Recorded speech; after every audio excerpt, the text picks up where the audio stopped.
Hey guys, welcome back. So in this week's video, I'm going to demo a composition technique that I've kind of come up with to help me with some of the pitfalls that I find in making electronic dance music. And often when I'm making tracks, I just go in the most formulaic way, kind of adding stuff or taking stuff away from the composition, which kind of is a bit boring. It doesn't really lend itself to unique moments being created. So I was basically just trying to find a way to use lots of reference material while still keeping it in the session view. So this is what I'm going to kind of demo to you guys, and hopefully you'll find it useful. So without further ado, let's get into the video.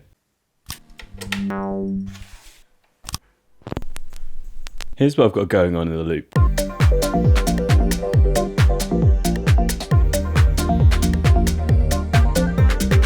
And on the right, I have the reference tracks, all broken up into 8-bar loops, which I've labelled to show which part of the track I've looped. To do this, let's start by dragging a couple of songs in that you want to reference and syncing them up to our track. I'll adjust the BPM till the beats line up with a grid. I'll then copy it across to the session view. You may recognise the track I'm using from my last video, as I don't want to get a sweet copyright strike.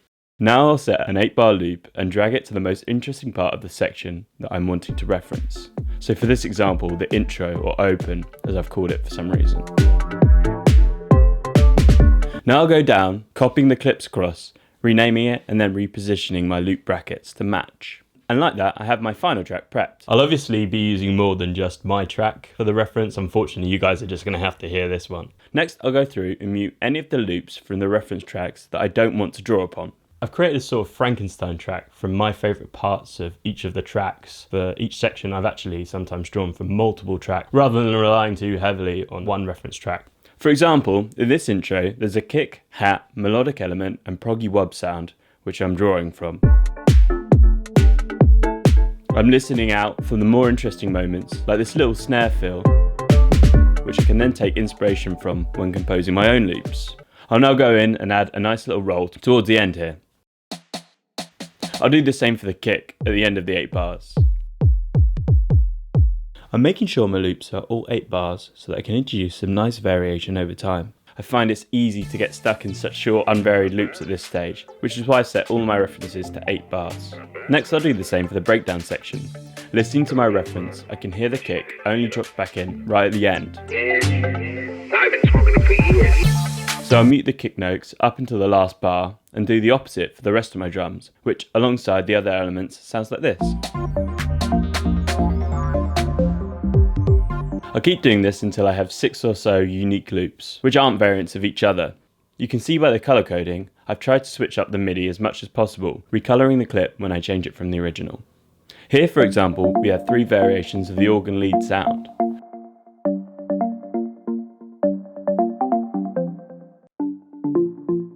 For the proggy wubs, I've also tailored the MIDI so it fits better with each section.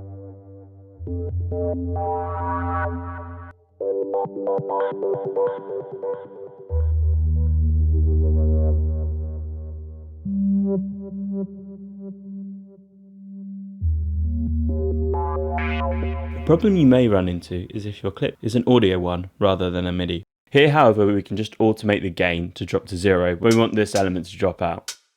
And so here I have all of the new loops I've created. You can hopefully hear that composing this way has created a lot more variation than just bringing in some elements as the track builds.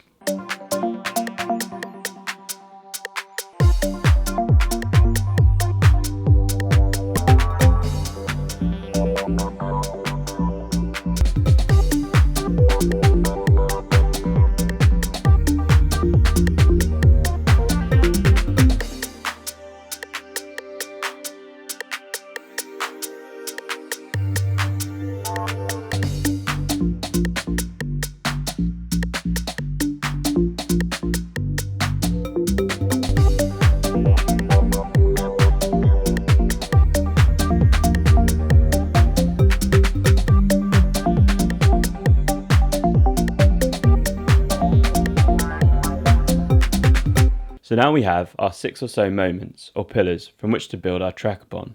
And we can do that in 2 ways. The first is going into the arrangement view and using our reference track to mark out a rough progression, then copying over our scenes to the respective markers. We can then use our hybrid reference track to help us create a full composition, going back to it for a bit of inspiration when needed. We can also use the session view and bridge between the scenes, adding elements to each loop to get to the next.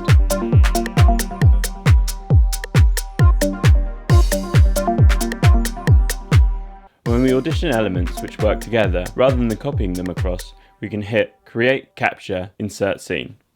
Then, when we're happy with all the elements, we can just hit record and play the sections over to the arrangement view. And here we go. Quite quickly we can go from one loop to a full composition with a lot of nice moments of variation and intrigue.